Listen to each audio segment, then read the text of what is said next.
Amanhã é dia de música erudita na universidade. Professores são homenageados com celebração na PUC Minas. Padre Antônio Vieira é tema de exposição. E ainda nesta edição, você vai conhecer um pouco mais sobre a história do futebol mineiro. Começa agora o Espaço PUC, você por dentro do que acontece na universidade.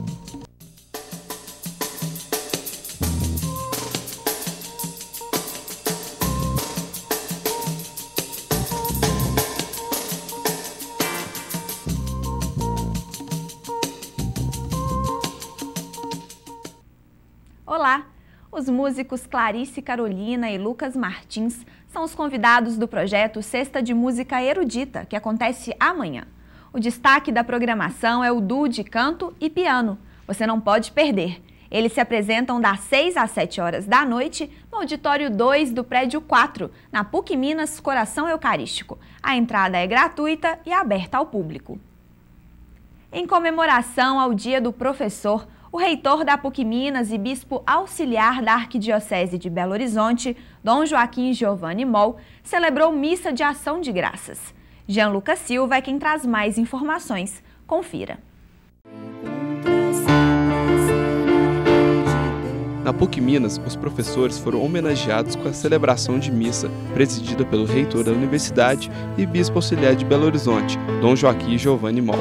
Estamos nos reunindo para agradecer a Deus o grande dom de termos excelentes professores nessa casa, mais do que professores, verdadeiros educadores, de um modo especial, de toda a juventude que é preparada para a vida e não só para a profissão, por diversas pessoas da nossa instituição. Momento de agradecimento. Professores que participaram da missa destacaram a importância da homenagem prestada pela PUC Minas. A celebração é um momento de ação de graças, um momento em que o reitor convida todos os professores da PUC para que, reunidos, possam agradecer a Deus pelo dia. É um momento celebrativo, de oração, mas é um momento também de encontro, de fortalecer a união, de ver também a importância que tem o trabalho de conjunto.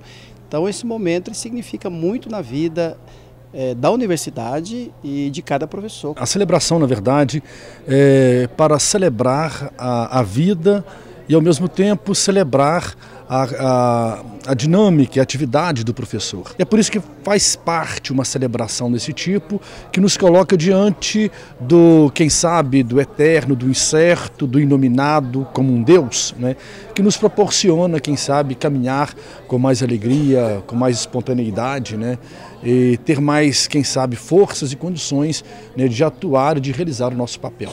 O professor sempre enfrenta dificuldades e desafios na profissão. Nada que interfira na dedicação e no importante papel que desenvolve na formação de novos cidadãos. É um trabalho agradável, gostoso. Isso não quer dizer que seja fácil, tranquilo, uma moleza trabalhar. É difícil, mas é um trabalho muito gratificante. É um trabalho que realiza o professor e também contribui para a realização de cada aluno, de cada pessoa que passa na vida ali do professor.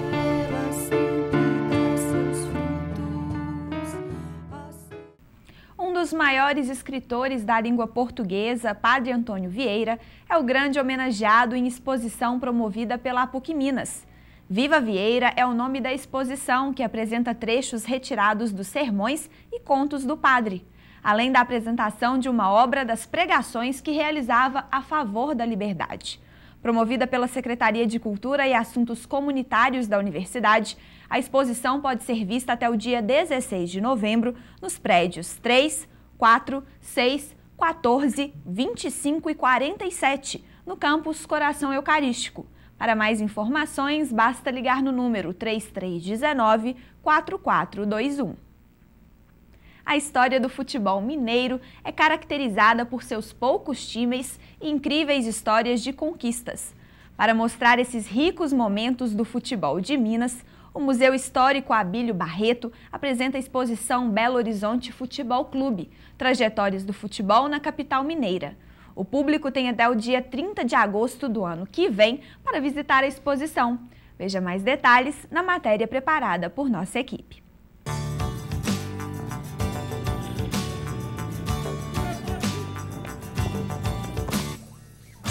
Futebol, língua de quem fala com os pés, esporte democrático, simples e universal.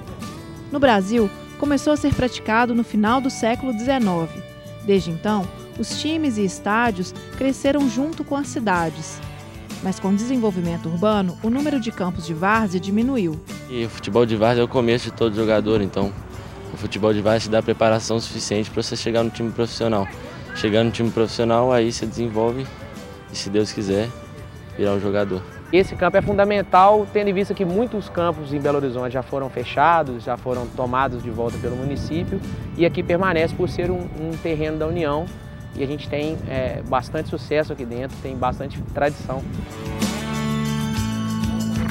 Todo menino sonha chegar, a gente que é mãe também sonha, né? Por exemplo, meu filho está desde 5 anos de idade correndo atrás, né? E eu acompanho, venho todos os dias ao treino, vou para os campos, brigo com o juiz, discuto, entendeu? Quando eles ganham eu fico alegre, quando perdem também eu fico triste. E a expectativa dele é um dia chegar, né? A ser jogador de futebol, famoso, é o que todo menino sonha. Futebol, primeira coisa, depende do atleta. O atleta tem que ter aptidão, tem que ter muita vontade, porque treinar igual você está vendo nesse sol aqui é para poucos. E os meninos às vezes treinam um sol muito difícil, às vezes sem uma condição, às vezes não tem uma chuteira direita, a gente consegue uma chuteira. A gente é o país do futebol, né? E o que seria do país do futebol se não tivessem campos na base, na várzea, para poder trabalhar os meninos, para primeiro oportunizar que o menino tenha um momento de lazer, para oportunizar que ele tenha um momento de interação com alguém que compartilha do mesmo objetivo que ele, dos mesmos sonhos e que tenha a mesma faixa etária, que é fundamental hoje em dia.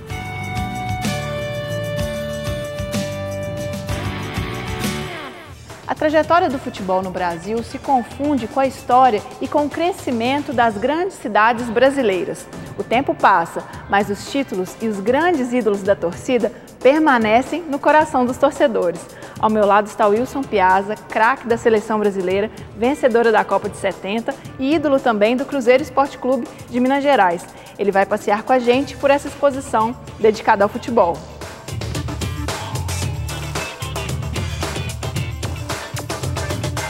Ele nasceu em Ribeirão das Neves, região metropolitana de Belo Horizonte, em 1943. Começou a carreira nos campos de várzea, jogando como ponta de lança. Contratado como profissional no Cruzeiro, em 1967 estreou na seleção canarinho.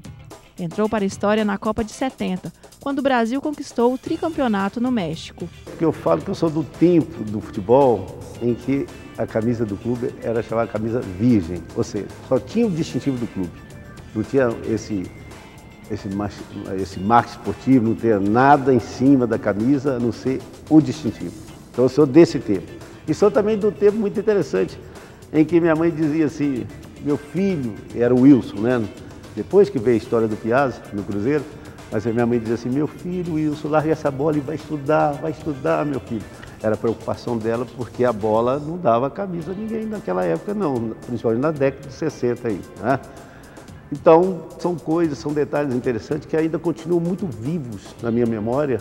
A exposição Trajetórias do Futebol resgata a memória histórica do esporte em Belo Horizonte desde o início do século XX, quando a capital do estado de Minas Gerais completava os primeiros anos de vida.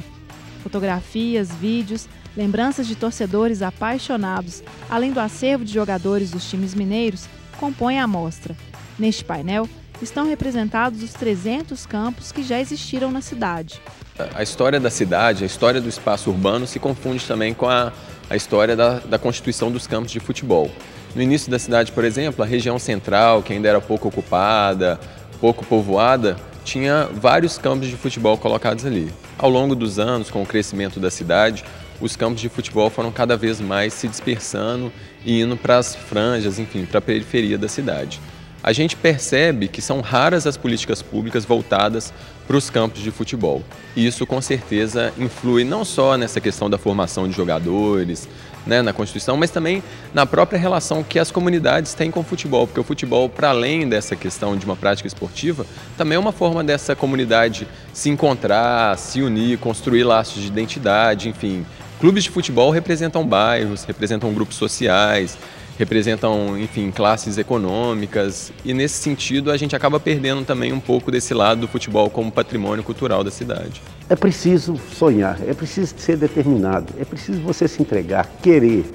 né? Amar, gostar, fazer por prazer, independente do ganho financeiro.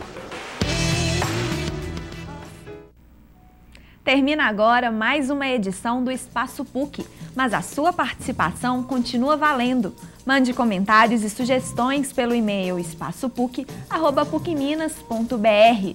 Acompanhe também esta e outras edições do programa no YouTube. Acesse youtube.com/PUCTVBH.